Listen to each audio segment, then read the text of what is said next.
Good afternoon, and once again, welcome to VetNet. My name is Jason Dozier, Manager of Plans and Operations here at Hire Heroes USA.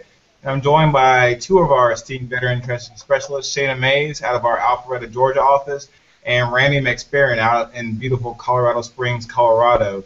I am also here in Alpharetta, Georgia, as the headquarters for Hire Heroes USA, and we welcome you once again to VetNet. And in case you have not been in one of these classes before, just a reminder, we do these classes every week, 3 o'clock Eastern Standard Time. And VetNet is a long-standing partnership we have with Google and the Institute for Veterans and Military Families.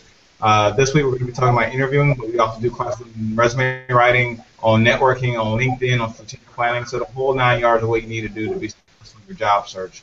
And we strongly ask that if you want to learn more about what you need to be doing to be better prepared to be on the civilian job market, either go to our YouTube page, subscribe to our channel, watch our videos, subscribe to our Google Plus page, and see what content we're posting there, or register for services with us here at Hire Heroes USA. Go to hireheroesusa.org and you can register there, and veteran training specialists like Randy, like Stina, will reach out to you and work with you one-on-one until we'll get you a brand new resume, and we'll work with you until you find a job where you no longer want to use your services. So strongly advise that you try those things out, and we know for a fact that you'll be better prepared to be on the job market. So without further ado, Shayna, Randy, go ahead and introduce yourselves and take it away. Okay. Well, my name is Shayna Mays, and I'm out of the Alpharetta office, and I'm one of the transition specialists here. I've been here almost 3.5 years, and basically what I do is assist veterans who are transitioning from the military and helping them with their resume, making sure that you have the adequate um, interviewing skills you need in order to go in front of an employer and translate those skills, but also assisting you in your job search, making sure that you have all the resources you need in order to help you be more productive in your job search and become gainfully employed.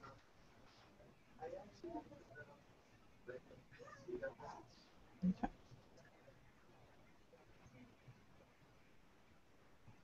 Okay. Randy, can you hear us? Yeah, you're coming in now. Okay, go ahead and introduce yourself, and then go ahead and go ahead. So I'm Randy McSperrin. I'm a former Army veteran. Was in the Army for about 10 years, military police, and got out and was a law enforcement officer after that. So I have a total of about 15 years of law enforcement law enforcement experience. Decided to go back to my roots and um, help veterans out and doing the transition. I do exactly what Shayna does as well, and I enjoy every minute of it. So. Okay. With that, we'll go ahead and get into the class here.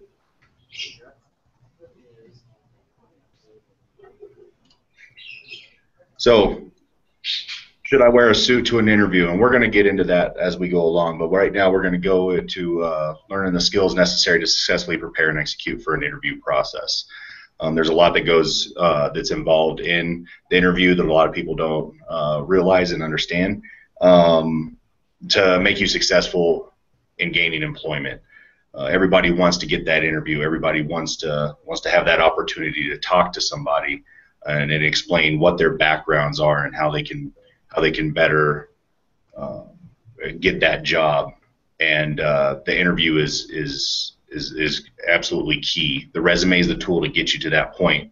But once you get in front of somebody, you want to make sure you're doing everything you possibly can to do that. So the steps for a successful interview, we're going to go over during the job search, going over researching and tailoring the application, your resume and cover letter.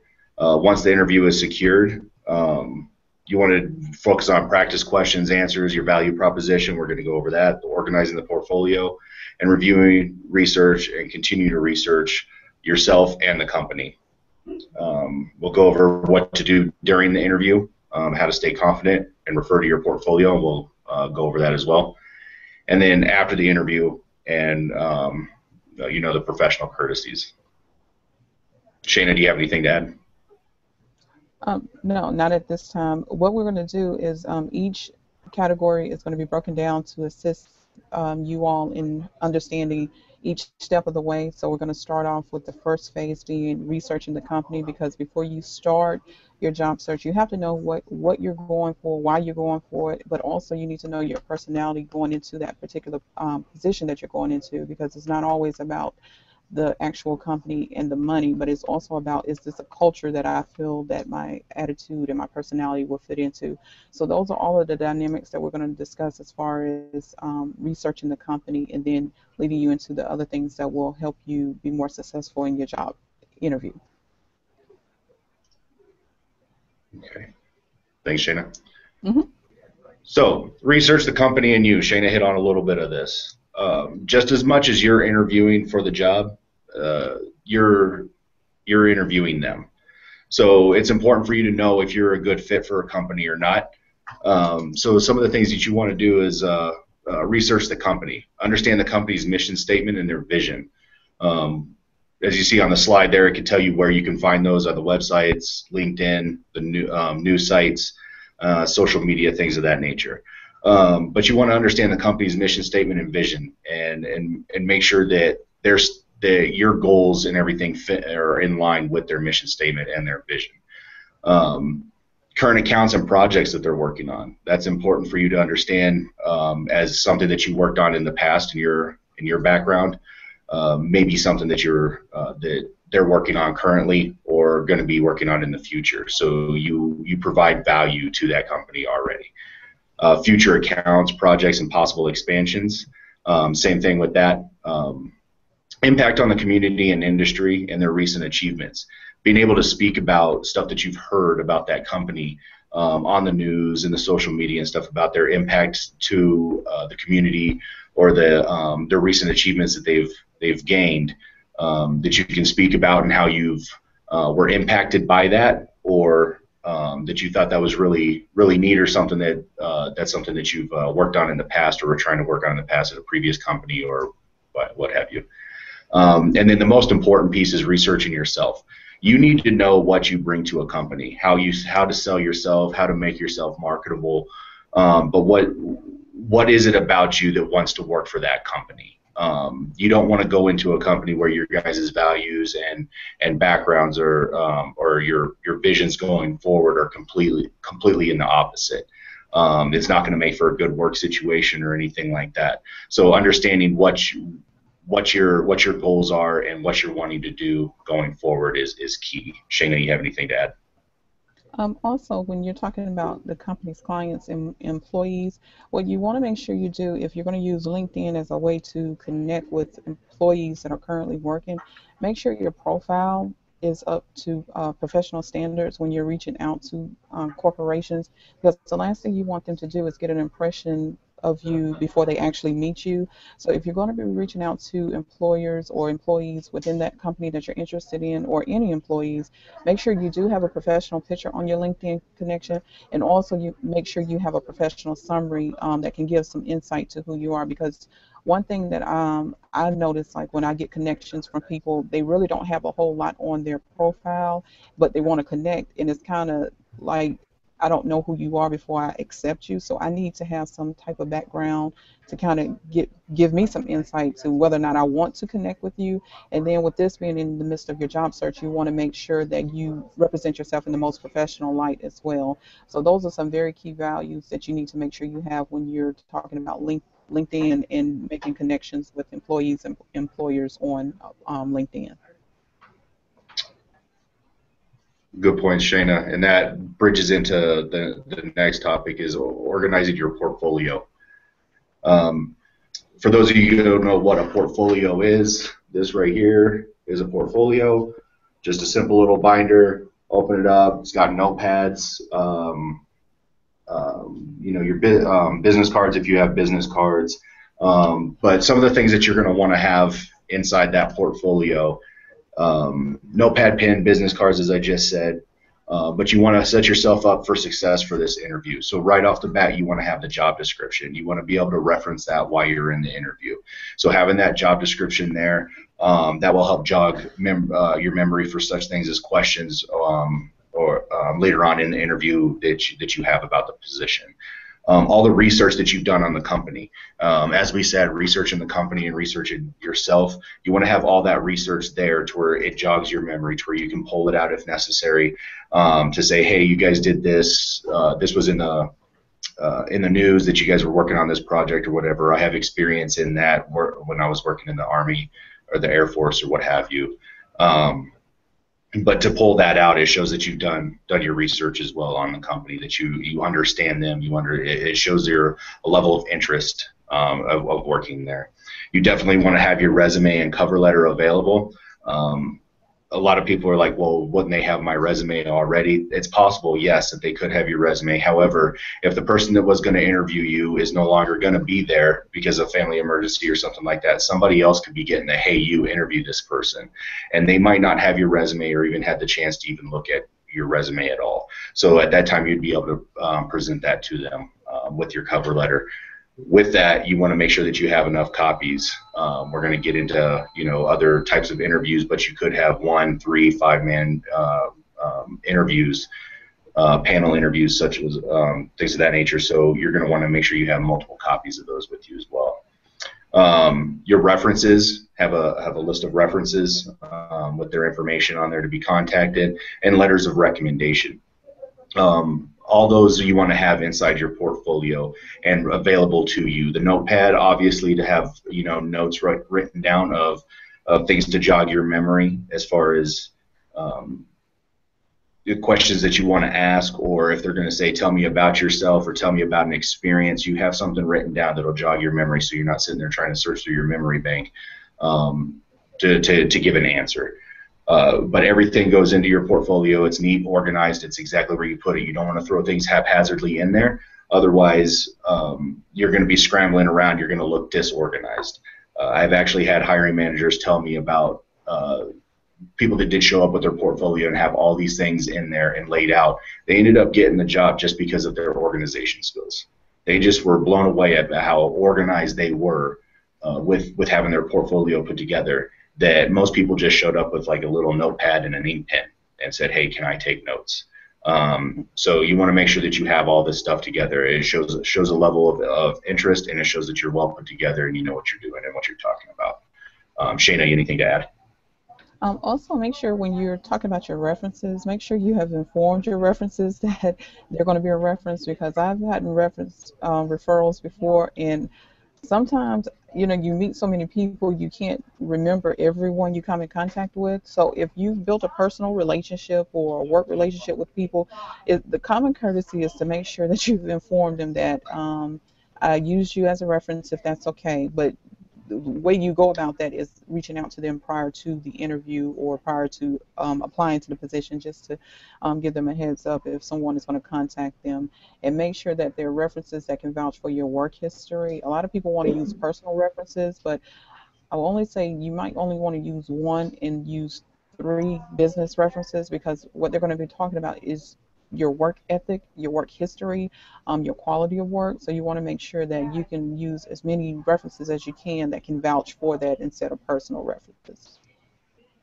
Exactly. Awesome. So we'll move on to tips for all interviews. So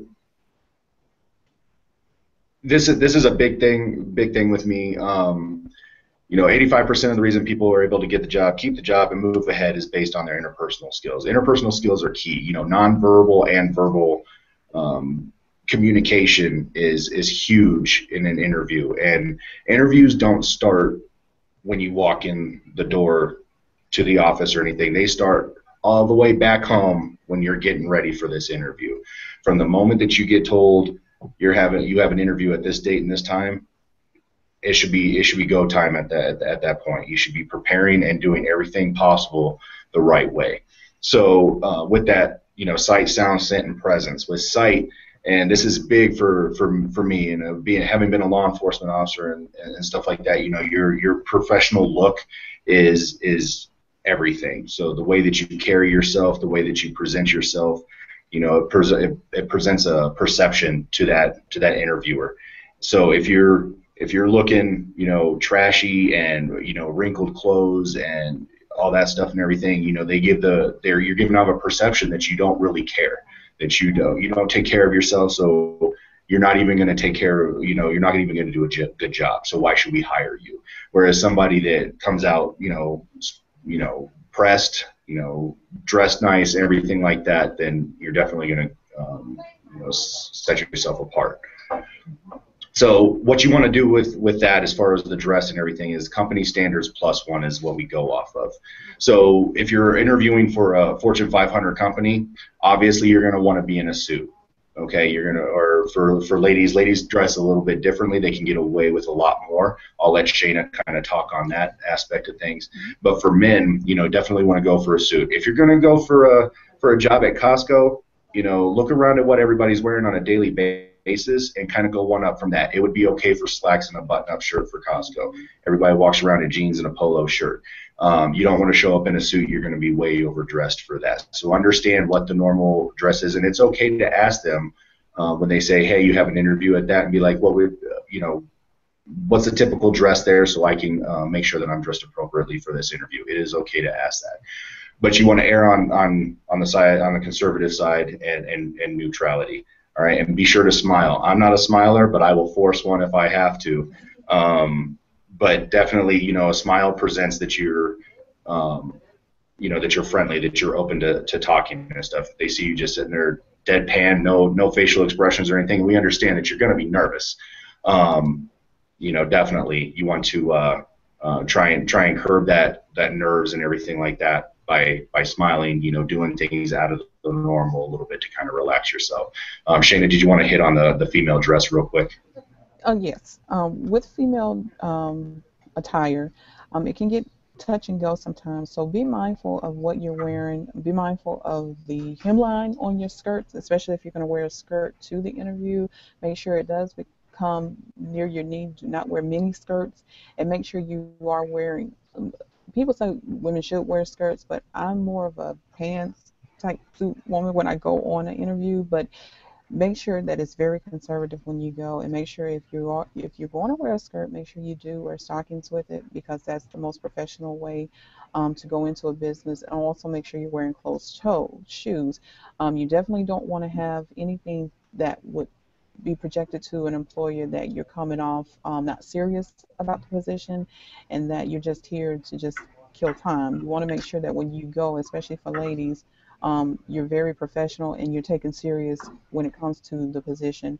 And also remember that a smile goes a long way. I was in a workshop with a young lady who was telling me that she went to an interview and she didn't want to come off that she was kind of giddy and didn't, know the position. And so she went in stone-faced and did not crack a smile the whole time she was there, because she didn't want to, come across not being serious. And then she said one of the critiques that she received at the end of the interview was that you need to smile. So make sure that when you go in, you don't know who's interviewing you. They could be just as nervous as you are. This could be their first time interviewing. So you want to make the situation comfortable for both of you. So if you're there with a pleasant attitude, I think that can lighten the mood. So you want to make sure that when you're going in, you're like Randy said, you're going to be nervous, but let the nerves kind of digress throughout the interview, and be able to just project an image of who you are. You've already presented who you are because they called you in for the interview, so you've made it that far. Now you're just there to convince them that you're the appropriate person for the interview. So once you go in there, have the confidence and be able to project whatever is on that resume, but be able to project it without memorizing the resume. Perfect. So sound. The next thing, speaking clearly. You want to make sure that your tone of voice, the way that you're speaking to the employer, the way that you're putting your words across. You want to make sure that you're speaking clearly, that you're not being too loud, you're not being too soft. You're projecting confidence, but not overconfidence. And you want to be aware of like fillers and so like the uhs, the ums, the long awkward pauses, anything like that. You want to avoid those fillers when you're talking in an interview. You got to understand that you are talking about yourself. They're asking you questions about your background. It shouldn't be any pauses or anything like that. You should just be able to fire back as much as possible. So you want to practice. But you also want to avoid hot topics. hot topics like politics, religion, anything like those. You want to avoid topics like that at all costs. You don't want to offend the person that's interviewing you, and they don't want to offend you either. So avoid those topics at all costs. Scent. What we're talking about with that is, ladies and sometimes guys out there, you guys can bathe in perfumes and colognes. You don't know if somebody has an allergy or something like that, especially with like smoking. So you want to avoid smoking as well prior to the interviewer or to the interview. You don't know if that interviewer's got an allergy or something in it, but it's also off-putting. If that's all that they're smelling, it becomes a distraction in the interview, and therefore that consumes them, and they're going to remember that most about you than anything that you ever said.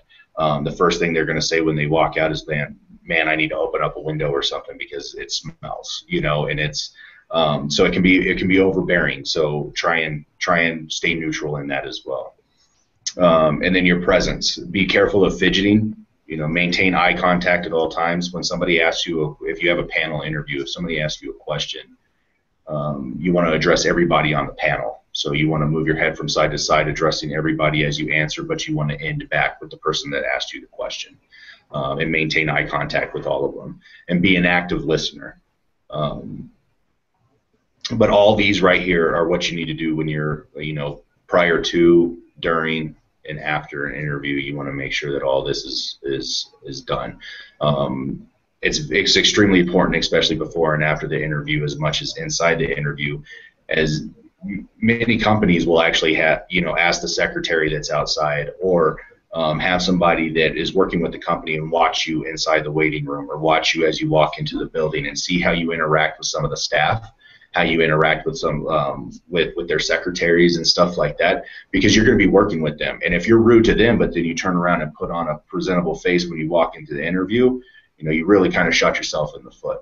So how you're acting from the start to the finish, and then everything that you're doing with these sight, sound, scent, presence, you need to be doing through the whole time. Shane, anything final to add on that? No, you touched on everything.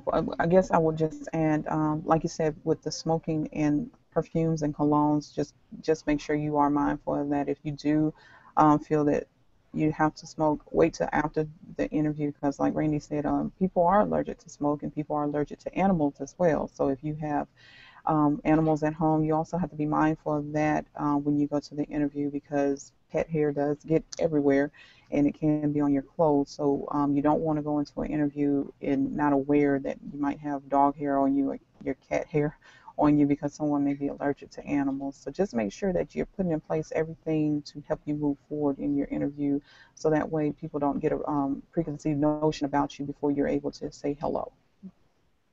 Yeah, that's a great point on the animals. I completely forgot about that. Thanks, Shana. You're welcome. So tips for specific interviews. So in-person, solo, and group and panel. That's exactly what I was talking to you guys about earlier. In-person interviews, obviously one-on-one, or groups, and panels where you have multiple people on there. Obviously, key thing, turn off your phone. My suggestion, leave it in your car. It's not necessary for you to have that at that time. Know the location of where you're going. I would suggest driving to it and do a dry run. Find out, if you have an interview at 2 o'clock and it's downtown, you typically know, okay, it takes 15 minutes for me to get there. Well, drive it at the time that you're going to be having to go down there. Make sure you know the routes, the traffic patterns, all that stuff and everything, so that you're not late. Avoid fidgeting again.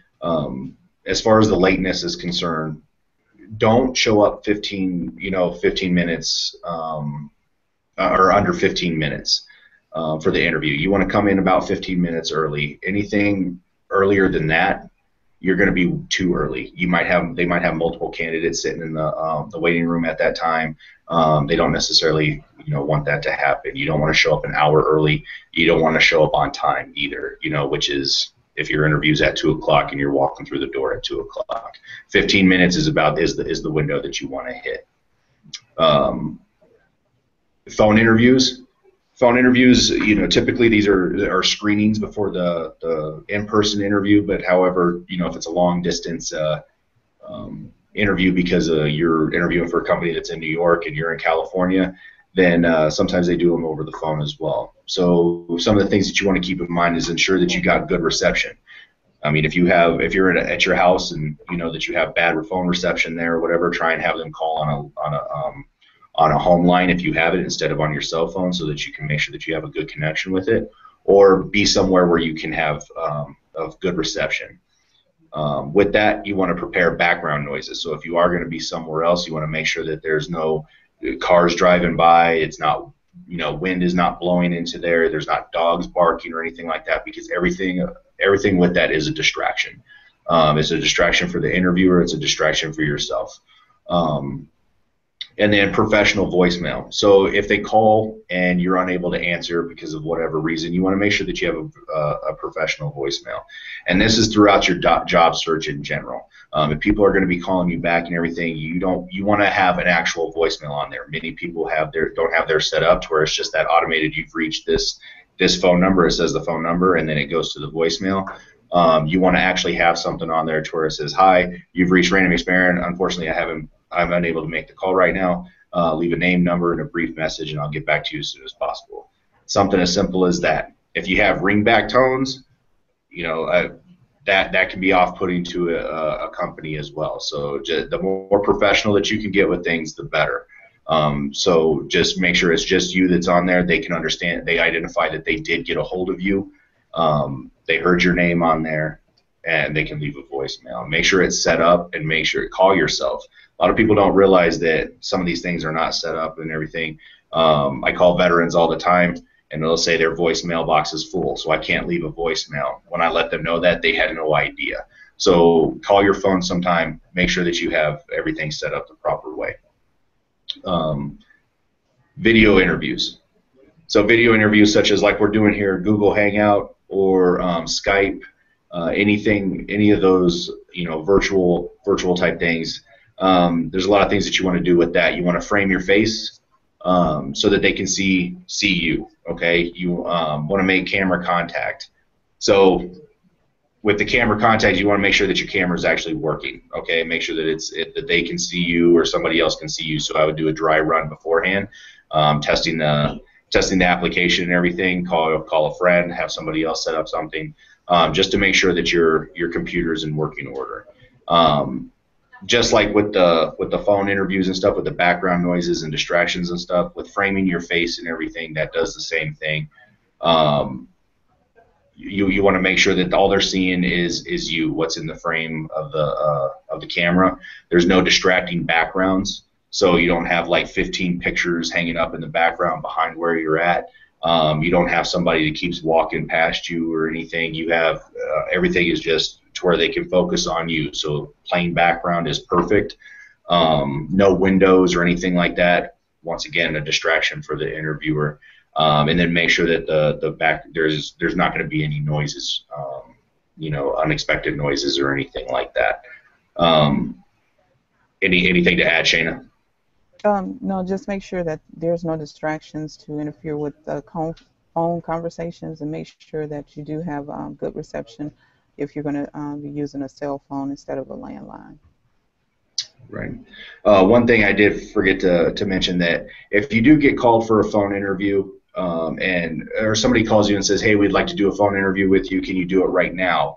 It is okay for you to tell them you're busy right now. I've had calls like that before for job interviews, and I've got 2 kids that are running amok right there, and I'm in the middle of Target. Now's not the time to be doing that. It's okay for you to say, "Well, I'm a little busy right now. Is there another day or time that we can schedule to do this interview?" It is okay to do that. You want to make sure that you are able to, put your best foot forward. So talking while you're having to deal with your kids while you're at the store is not necessarily a good way to present to your employer that you're ready for this job. So definitely make sure that you can articulate why you need to call them back, or have them call you back or whatever, to where it's not just that you don't care. So just say that you're a little busy right now, dealing with a family, whatever it be, and just give them a good day and time to contact you back, or to contact them. Okay, so some of the sample questions that you might get in an interview, and these are very common ones that you'll get, is can you tell me about yourself? That's probably the number one question that you're gonna get asked. Um, this should be very simple for somebody, but for a lot of veterans out there, it's very hard for us to talk about ourselves because everything that we've been taught as we've been in the military is it's a we, it's a team. My soldiers did this, my soldiers did that. So this is your time that you need to turn everything from we to I, okay? And you need to be able to talk about yourself. So when they say, tell me about yourself, you can just rattle off, who you are and what you've done. What about this job interests you? As I said about your portfolio, having things written down and stuff, this is one of those things that you can have written down of what is it and what is interesting about this job? What was it that made you decide to apply for this position? What are your career goals and where do you see yourself in 5 years? This is a hard question for some people because they really don't see themselves anywhere in 5 years. It's hard enough for them to see themselves a year from now where they want to be. But have your career goals, whatever that may be to do, whether it's to go to school, or get a certification or something. You should have some type of goal in mind. And where do you see yourself in 5 years? They probably get the answers all the time of, oh, I see myself being a manager in your company, whatever. They probably hear that all the time, but where do you see yourself in 5 years? Be realistic about it, be genuine about your answer with that. If it is to be in a management position with that organization, then great. But if it's not, you see yourself in 5 years, working towards this schooling and working on, certain types of projects or whatever, then that's where you see yourself in 5 years, but it's realistic. So what are your strengths and what are your weaknesses? Know what your strengths and weaknesses are. Most people can say, oh, I know, my biggest strength is, and they can speak about that. The weakness one is hard for a lot of folks. And you don't want to leave it as just a weakness. So if I say, hey, Shayna, what's your weakness? What's your greatest weakness? And she's like, well, I'm bad in math. Okay, well, you don't want to leave it at that. You want to turn your weakness into a strength. So if you say, well, I struggle with math, so I've continuously put myself into positions to where I have to utilize math equations and various different types of mathematical equations on a daily basis to improve my math skills. So you've taken that weakness and you show that you're building upon it to make it a strength. But have your strengths and weaknesses written down as well in your portfolio so you have them and you can just rattle them off. So another question is, why are you leaving the military or your current position? Let them know why. If it's on bad terms or something like that, you may not want to present that to the employer in the interview. But just say, I'm looking for, moving on to new endeavors, trying to challenge myself in different ways, whatever it may be, that you can speak to why you're leaving your current position. With the military, just say, I've ended my service contract, was ready to move on into the civilian sector and utilize my skills there. So why should we hire you? This goes into the value proposition, which is what we're going to talk about. It's what you bring to the company. Why are you the best candidate going forward? Why should that company pick you out of the 15 other people that that they can look at to be hired today? So why should we hire you? Understand, being able to put that out there. And have you ever had conflict with a superior or a colleague? And how did you handle it? This one I've had in every interview that I've been in. And this is one of those things that you want to have written down. You want to have one scenario, maybe two scenarios that you can answer several of these questions with. But have something in mind of where you've had a conflict with a superior and how it was handled. Either you guys both agreed that something needed to change, or you agreed to disagree, whatever it may be, but be able to talk through that and how you handled it. Anything to add, Shayna? Just make sure when you're talking about yourself, you reflect on your skills and what value you bring to the position that you're interviewing for. You want to make sure that you don't lose focus on the question that they're asking. So you want to make sure you gear all your answers to the question that's being presented to you at that time. Perfect. So like I was saying is why should we hire you and tell me about yourself, just what Shannon was talking about, leads me into the value proposition. You know, so the value proposition, it is to just distinguish you from your counterparts or the other people that are being hired, and you're coupling that with your past contributions. That gives the employer your value. Okay, it's a 30-second statement about you for potential employers. And if you've looked at our resume writing class that we do put on for the VetNet and stuff, you'll see that it's a lot like the summary of qualifications for resume. It details who you are, what you're good at, and why you're an asset to the hiring company. Okay, so a value proposition for like me, it would be I'm a police officer with a background dedicated to public safety. I've been passionately involved in this for 15 years, concentrating in criminal investigations, narcotics investigations, and problem-oriented policing. My specialized background is derived from my experience in SWAT and special investigations. In my current role, I successfully managed assets, property, and equipment valued at about $20,000. I was even recognized by senior leadership for discovering 4 heroin drug rings, leading to the arrest of 19 drug ring leaders, while collaborating with federal and state and local law enforcement. My career is supported by an industry recognized by, or supported by a degree in criminal justice, a bachelor's degree in criminal justice, and at this time my future plans are to, and then go into your future plans. So that's a value proposition. That is something that you want to rehearse. That's something that you want to know right off, that you can just rattle off at any time whenever they ask the question.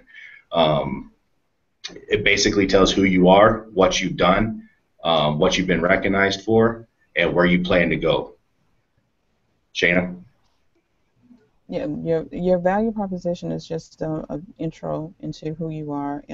That way you're able to distinguish yourself from other candidates that are going for the position, but it also just lets you use it as an elevator pitch when you're meeting with employers to kind of introduce yourself and kind of get out there who you are, how many years of experience you have, and what you have experience in. So you just want to make sure that you can talk about it versus memorizing it. Right. And of course, your value proposition is, it's going to change a little bit based off of the company that you're going to be, interviewing with, or the type of job. I have background in law enforcement. I have background in software as well. So it can change a little bit there. But your background is your background. But yes, what Shayna said, you definitely need to be able to speak about it and elaborate on stuff. And understand that, as you're telling them about yourselves, you might even get interrupted, and they'll be like, "Oh, well, you said this. Can you elaborate on that at that point?" So, be able to speak about it right then. With those questions that they can ask you, you want to practice the question and answer aspect of things. Us at Hire Heroes, we help with interviewing, asking those questions and stuff. We do have volunteers that help with interviewing. They run you through mock interviews and stuff like that, so they help you practice these questions and answers before you actually do it, for real, in front of an actual potential employer. So you want to, study our interview tips that we have. Give the publications, job posting to a friend. That's always a good thing. I have very critical friends, and I love them for it. But if I were to say, hey, I want you to ask me these questions, and I give an answer to them, they'll give me honest and brutally honest feedback on, no, that was terrible, or no, you did a really good job, whatever. Have a family do it. But select 5, you can do 5 questions, however many questions, or participate in the mock interviews. They, let us know, the VTSs, that you're going through an interview or whatever. We can help you set up for the mock interview, get you the interviewing tips on, what, or how to prepare yourself for the interview.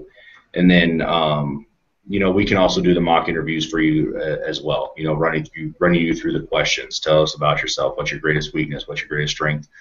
Things of that nature. So the more practice that you do, the easier it's going to be. The more confident you're going to be when you go into that interview. When you actually sit down and talk to these potential employers, everything is just going to be very easy for you to present who you are to them.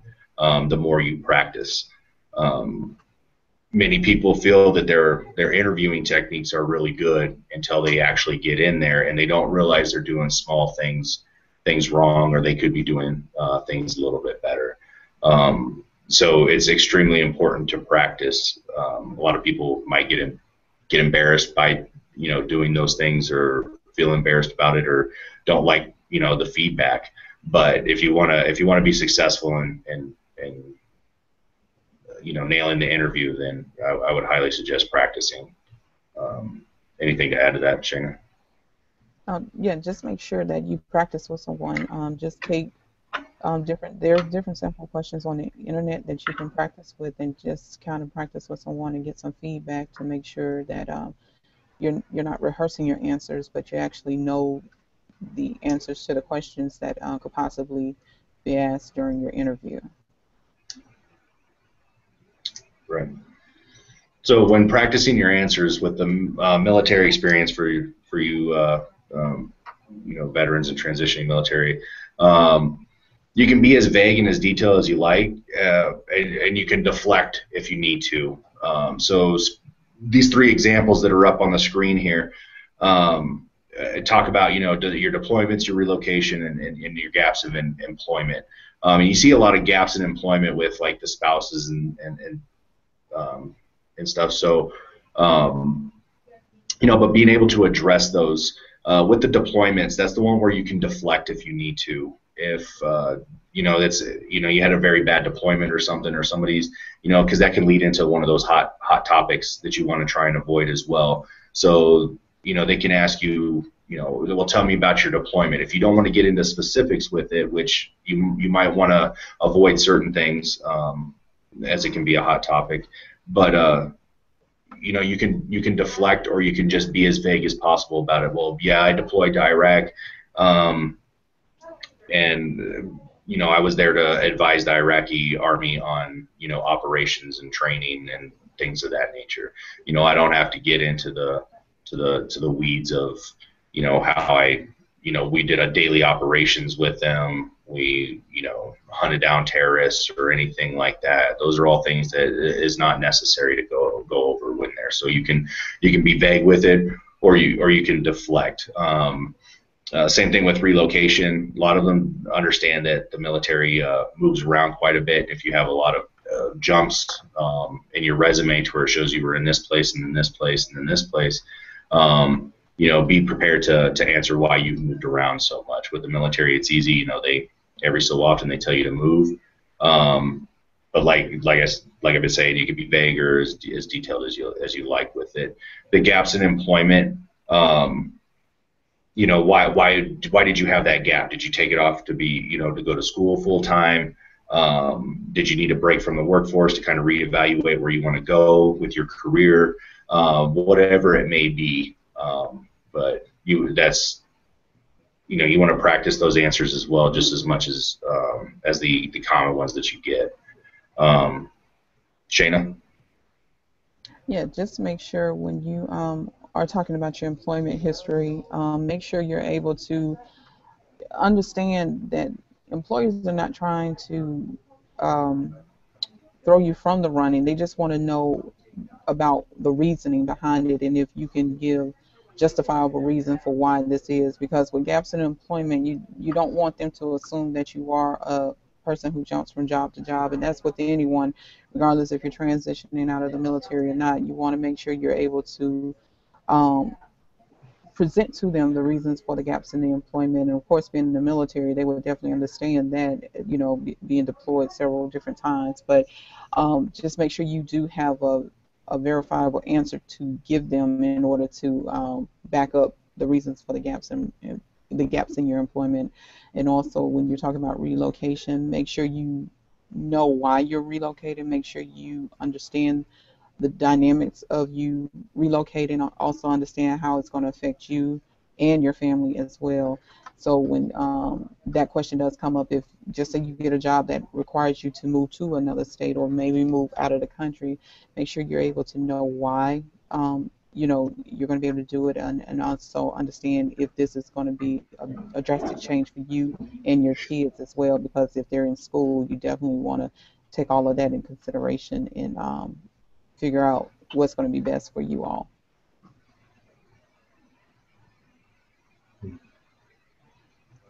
All right. Like I said, with the deployments, you know, just be careful what you say in that as well, because whatever you say, you open up the door for questions. So if there's something that you don't want to be asked about, you know, sometimes it's best to deflect that answer, or just be as vague as possible and try and stay as vague as possible with your answers, but not to the point where you're being rude or being so elusive that they start questioning you as a candidate in general. So during, you know, all interviews, you know, ask questions, ask. Throughout the interview, you know, be an active listener. Refer to your notes and your research that you did. That's where you're going to generate most of your questions. Based off of stuff that they say in the interview, you could possibly come up with questions as well. When you come into the interview, you know, and you have your portfolio and stuff, ask if it's okay to take notes. They're going to expect you to ask that question, and they're probably going to say yes. Very seldom do they say no. But that's your opportunity right then to have a pen in hand. You got the paper in front of you, and write down the notes as you're going to where you can ask them later. You know, and establish a dialogue with them. You want to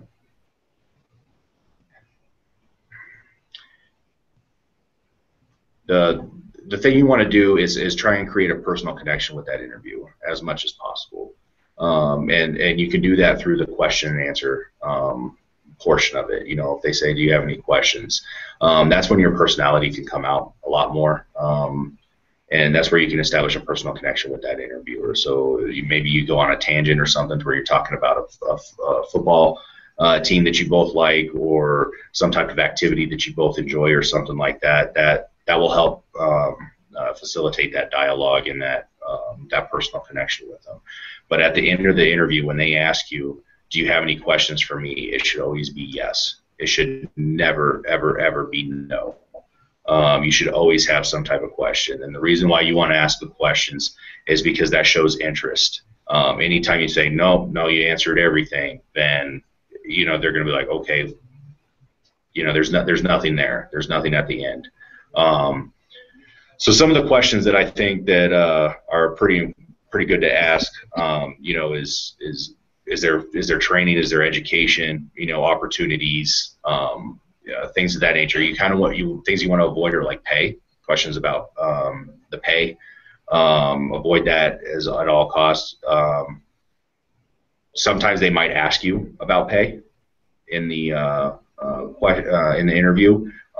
That's where you go into the deflecting if you're not prepared to answer that. If they one way of doing that would be, you know, if they say, hey, what type of salary are you looking at? I'd be like, well, before we get into salary, I was actually wanting to ask you about, you know, and then take it to another question to where it could kind of go down a rabbit hole, maybe to where it kind of deflects going into that topic.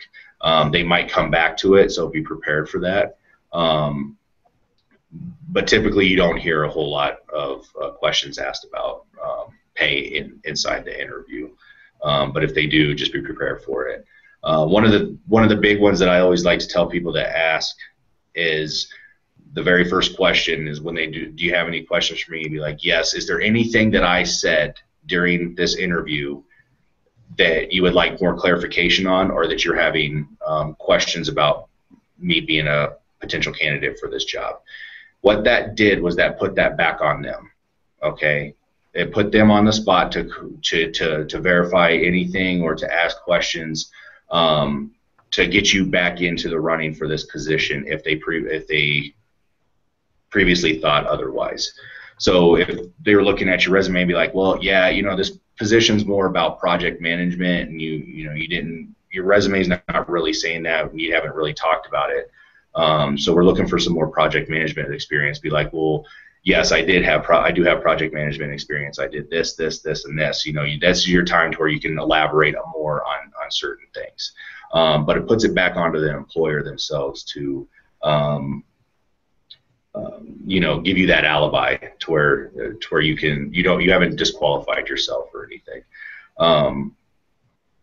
Another question is, asking about the timeline, asking when you should hear back. When should I hear back from, for the next or whether the next steps, things of that nature. Those are all questions that are suitable to be asked, and then if anything brought up in the interview itself that you had questions on about the position, about the work hours or anything like that. Shayna, you have anything to add to this? Just to piggyback on, just make sure you assess the environment that you're going into, because you don't know how long that position's been vacant or if there's a high turnover in the particular position. So that may be something you want to pay close attention to as well, because you may get into it and realize that the position was vacant for, some, important reasons or reasons that you may not agree with. So you want to make sure you find out as much as you can in reference to, the timeline of filling a position, but also why the position is currently vacant.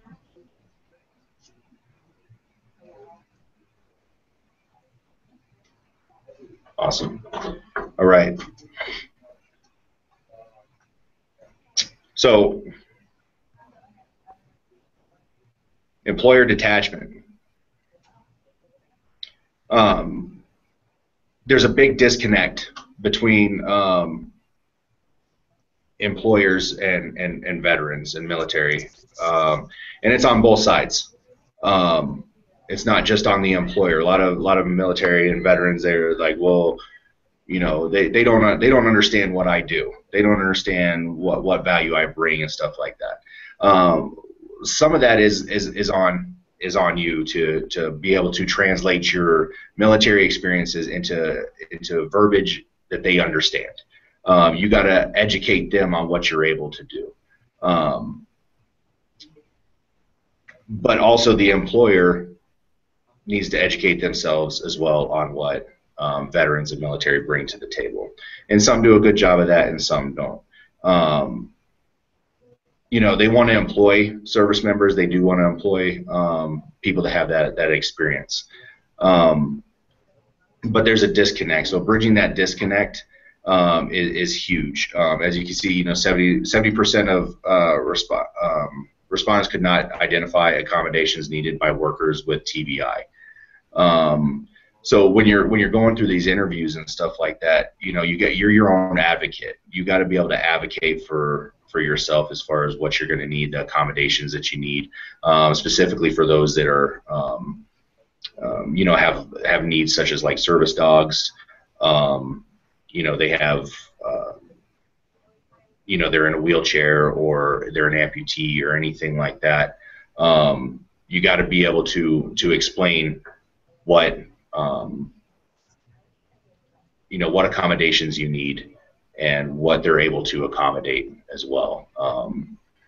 You got to understand you're your best advocate in this. So you need to research your rights. You need to research what laws are out there that what an employer has to provide for you, and what you're allowed to have, and what you're not allowed to have. Shayna, anything to add on this one? No, pretty much you touched on everything. Yes, you definitely need to know also what types of questions are illegal, because you want to make sure that when you get into an interview that they're not asking things that can cause you to say something that's not supposed to be said. So you definitely need to understand what are some illegal questions to make sure that if they are asking those types of questions, then you have that right to go and talk to their human resource department and discuss that with them, even though you may not be working there, but they have certain guidelines that they have to abide by as well. And you don't want to feel that you're obligated to answer something if it's not within the realm of what is supposed to be asked. Right. Understanding a company's culture regarding veterans is also huge. If you're a veteran and you're going and you're applying for a job and you don't realize that, this organization is not very veteran friendly, and you've gotten up to that point, the interview and stuff, and you get to this point where you're needing special considerations because of certain things. Understanding their culture and stuff like that's going to be huge on whether or not they're going to be accommodating or not. My boss himself, he has a service dog, and fortunately we work for an organization where most of us are veterans and stuff like that. We get it, we understand it, we know why he needs it. But some of those organizations out there aren't so so gracious in providing accommodations and stuff. So understand the laws that are out there. There's all kinds of stuff on the internet that you can research to get the answers that you need to understand what's out there. All right, so salary negotiation. Just like I said, this should not be a part of the first interview, but always be prepared. So how to be prepared for that is know your range. Know what you're looking for, the local cost of living, current and future financial needs, and knowing your bottom line. Basically, what's the lowest amount of money that you can take that you can survive off of, and everything like that. So, and the market value of the proposition or the position.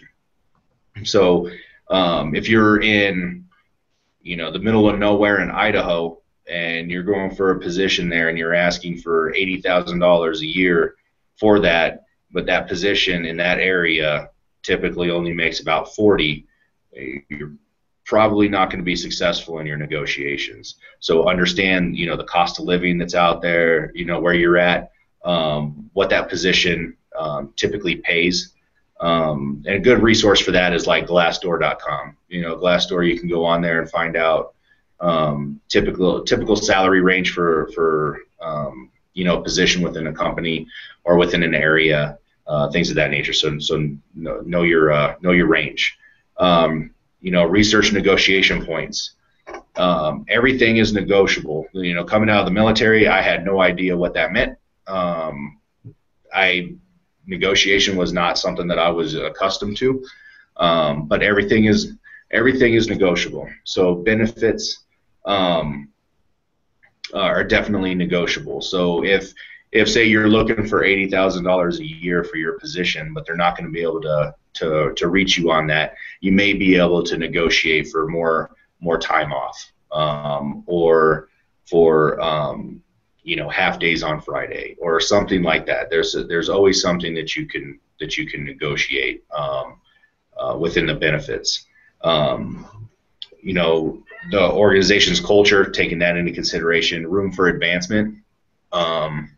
That's key in salary negotiation, because if you're already coming in at the top range of what they're at, is there a promotion potential so that you can earn more, or are you going to be stagnant at the pay that you're at? Distance from home is another negotiation topic. It allows, if you're having to travel an hour or more to work, the commute there, maybe you work 2 days from home instead of driving or making that commute the whole time. So that's something that you can do. And then obviously perks like childcare or the gym or anything like that, paying for your gym membership, whatever it may be. All those things are negotiation points and things you can take into consideration. And then, like I said previously, you can deflect. Before we just, discuss compensation, can you tell me more about whatever it may be? Shane, do you have anything to add to the negotiations? Just make sure you know the cost of living wherever you relocate to. That's very important, because if it's going to affect your spouse and they have to give up their position to relocate and may not be able to find employment right away, then you have to look at that as being an extra burden on your family, because now you're going to be down to one income. So you have to look at the factors of what the cost of living may be in a particular area that you're going to be relocating to, and also child care needs, because everything changes in each location as well. So you want to make sure before you just jump out there and say that you want to relocate to California, make sure you know how much it's going to cost and how much it's going to affect the entire family financially for you to pack up and leave. Because like I said, if a spouse has to give up their position with their company, then you're down to one income, and that's going to be a major factor in whether or not you can negotiate a higher salary and also what the benefits may be. Right. And then, going back to knowing your bottom line with that, coming out of the military, sometimes you're not going to make as much as you were making in the military. I mean, that's just being realistic. So you need to have realistic expectations going forward with salary negotiations. You got to understand that the civilian market works totally different than the military, and the way pay is handled and everything like that. So understand how much you're worth, how much value you bring, what the market is there, and what they typically pay for a position of that nature, so you can negotiate appropriately to where you're not coming in there asking for more than what they're willing to pay, or shortchanging yourself even to where you could have gotten more. All right. So after the interview, big thing, set yourself apart from the competition. Just as you were going for the resume, you submitted a cover letter for, because majority of people don't submit cover letters with their resumes. That sets you apart from the competition right off the jump. The thank you letter does as well. So you want to follow up within 24 hours of the interview in a handwritten note or email. That's the question. How I go about things is, and how I tell my veterans to do it, handwritten note is the best way to go. If you're doing an in-person interview, as soon as the interview's over with, try and get everybody's business cards, or at least their names of the people that interviewed you. As soon as you're done there, go to Starbucks, wherever, go sit down and handwrite some thank you notes. Just little thank you notes that blank on the front, says thank you on it. Open it up, it's blank on the inside. Handwrite your thank you note. Thank you so and so for the opportunity to interview with your company. I'm really excited for the potential for the job.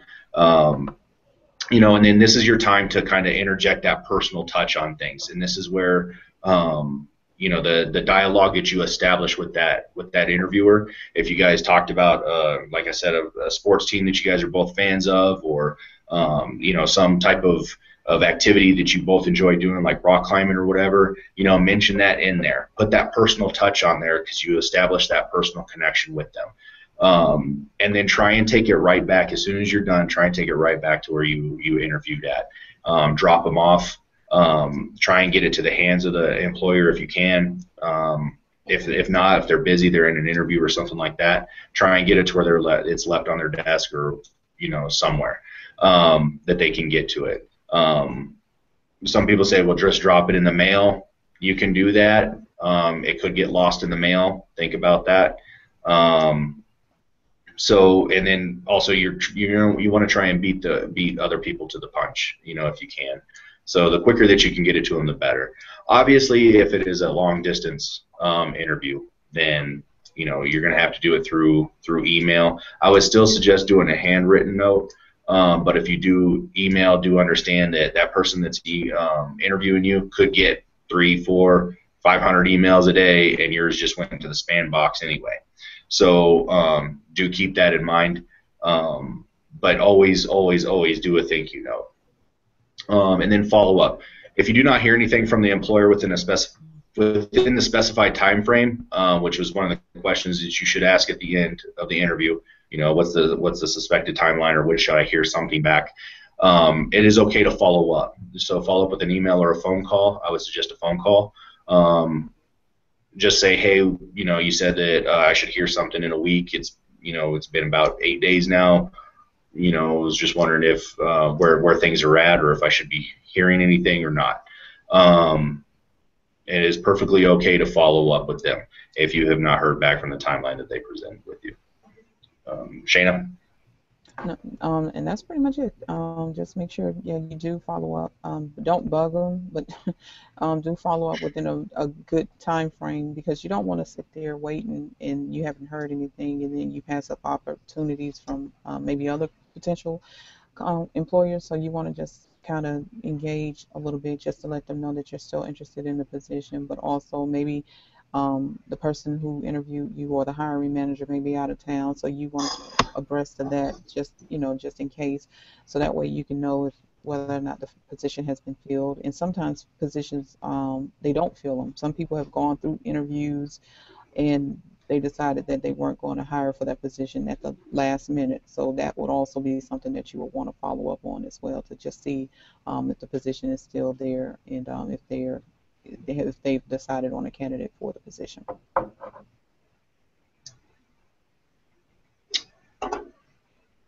All right. So to summarize everything that we went over, we did some presented techniques that will, highlight marketability and top candidacy. Okay. Basically going over what you should have done and what you do prior to the interview, doing your research, getting yourself smart on the company, smart on yourself, and practicing your questions and answers.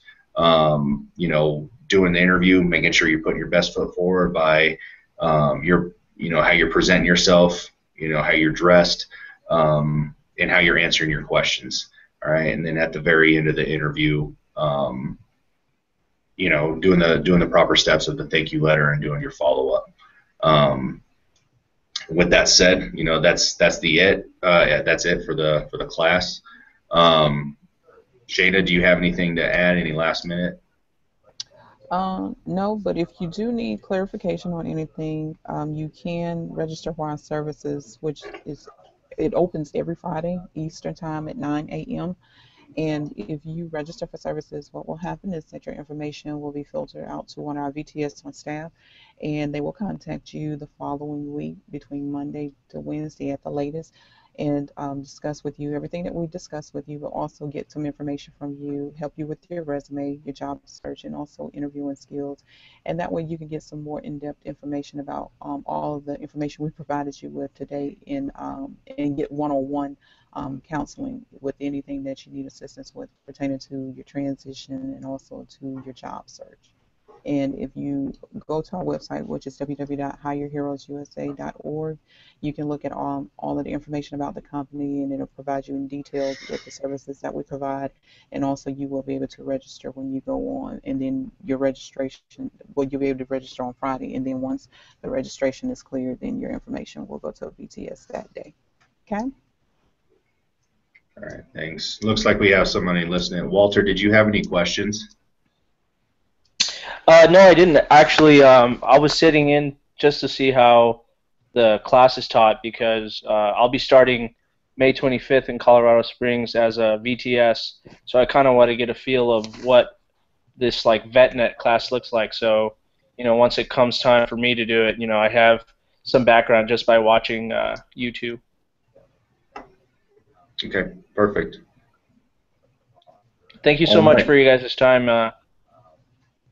You're welcome. Yeah, no problem. Thanks for watching. Thank you. Okay.